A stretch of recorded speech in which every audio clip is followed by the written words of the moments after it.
Hello everyone! Hi! You're not gonna have this amazing sunshine and well, you're gonna have a sunshine, but you're not gonna have this amazing weather, but you're gonna have us at the Dutch Food Festival and we make sure you're gonna be nice and warm.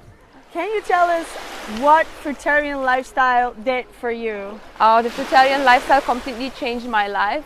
I used to be a drug addict and addicted to so many substances.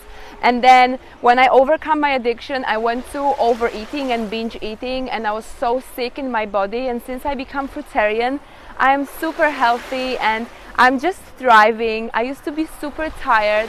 And now I'm just like endless energy, infinite energy and pure joy and happiness. If you want to experience pure joy and happiness, come and see us at the Fruit Festival. All the people are super joyful, the energy is amazing, the vibe is so high, so just come and join us.